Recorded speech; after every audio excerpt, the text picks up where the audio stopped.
साहब वो बनिएंगे अगली फिर से अपडेट वीडियो लेके आ चुके थे। सबसे पहले पवन सिंह की पत्नी ज्योति सिंह स्टार्ट करते हैं। पवन सिंह की तीसरी शादी पे ज्योति सिंह का क्या रिएक्शन रहा चलिए बताते हैं। पवन सिंह का बर्थडे हो चुका है फाइनली खत्म, लेकिन पवन सिंह की तीसरी शादी को लेकर इस तरह से सोशल मीडिया पे चर्चे बना हुआ है कि क्या ही बोले, चलिए बताते हैं। इससे पहले थोड़ा सा एक क्लिप देख लीजिए। महिमा सिंह के साथ तीसरी शादी कर ली। जो ज्योति सिंह का स्थान था, तुम उस स्थान पे कैसे खड़ी हो? पवन सिंह की तीसरी की शादी को लेकर कुछ इस तरह से सोशल मीडिया पे हजारों वीडियो बन चुका है। वहीं पे बात करें कि ये लड़की कौन है, तो नाम है महिमा सिंह, यूपी के बांदा की रहने वाली। महिमा सिंह जब से पवन सिंह के साथ केक काटी, इतना सोशल मीडिया पे ट्रोल हो रही है कि क्या बोले। लोग बोल रहे हैं कि ज्योति सिंह की जगह पे ये क्या कर रही है, कुछ इस तरह से सुनने के लिए मिल रहा है। वहीं पे बात करें महिमा सिंह, तो पवन सिंह के साथ जब मंच में था केक काटने की बारी आई थी, तो वहां पे भी जाने से कतरा रही थी कुछ इस तरह से। बात करें महिमा सिंह पवन सिंह के बीच में ऐसा कुछ भी रिश्ता नहीं है जो बहुत ज्यादा सोशल मीडिया पे बताया जा रहा है। वहीं पे बात करें कि टीआरपी हाई करवाने के चक्कर में महिमा सिंह को कुछ इस तरह से बदनाम किया जा रहा है कि क्या बोले। आप लोगों को पता है कि पिछले साल भी बहुत ज्यादा चांदी सिंह को लेकर और पवन सिंह को रिश्ते को बताया जा रहा था। तो महिमा सिंह के आकर पवन सिंह भी डाउट क्लियर नहीं किए, लेकिन लोग ये सवाल उठा रहे हैं कि जब पवन सिंह केक काटे थे 12 बजे रात को, तो ये महिमा सिंह वहां पे क्या कर रही थी? मांग में सिंदूर इतना सारा लगा हुआ था,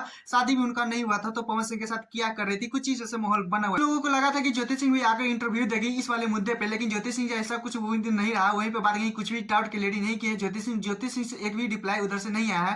पर आप लोग इस पे क्या कहना प्लीज कमेंट में जरूर बताइए। दूसरे अपडेट चलते हैं। फाइनली कल से इतना सारा वीडियो बना रहे हैं, लेकिन कुछ लोग भाई को अपडेट जानना था कि क्या नमकीन स्टार के बर्थडे कैसा माने, यानी प्रमोद प्रेमी के बर्थडे से रिलेटेड कुछ जानना है तो चलिए बता। प्रमोद प्रेमी कितना माहौल बनाए हुए थे अपने बर्थडे के दिन, तो आप लोगों को बता देना चाहता हूँ। प्रमोद प्रेमी अपने घर पे ही बर्थडे मनाते नजर आ रहे थे। वहीं पे बात की कि टुनटुन यादव सिर्फ वहां पे दिखे थे, पर तुरंत 2 मिनट के लिए टुनटुन यादव गए थे, शायद टुनटुन यादव भी वहां से भी चले गए थे। उसके बाद क्या प्रमोद प्रेमी के साथ जितनी भी टीम थे वो बहुत ज्यादा अच्छी तरीके से प्रमोद प्रेमी के साथ कुछ कि आपके नमकीन स्टार प्रमोद प्रेमी को उतना ज्यादा सपोर्ट करने के लिए नहीं पहुंचे थे, लेकिन बहुत ज्यादा ही माहौल बना रहे थे। जितना में थे उतना ही अलग ही क्रेज देखने को मिला था। सोशल मीडिया पे प्रमोद प्रेमी भी कहीं ना कहीं छाए हुए थे कुछ इस तरह की। नमकीन स्टार भी पवन सिंह जैसा सॉन्ग निकालते हैं अपने बर्थडे के दिन बहुत ज्यादा ही अलग ही तरीके से, लेकिन प्रमोद प्रेमी का उतना सॉन्ग कोई नहीं जानता है कि सॉन्ग दिए हैं। बट आप लोगों को बता हूँ बहुत ज्यादा धमाल मचा रही है, इतना गर्दा गर्दा करेगी कि क्या बोले, अलग ही रोला जमाए हुए थे। आप लोगों को पता था नमकीन स्टार यानी प्रमोद प्रेमी बर्थडे के दिन कौन सा सॉन्ग दिए? Please comment video. अगर हमें चैनल तो चैनल सब्सक्राइब लाइक कर लीजिएगा। फिर मिलते हैं नेक्स्ट वीडियो के साथ। Tata bye bye.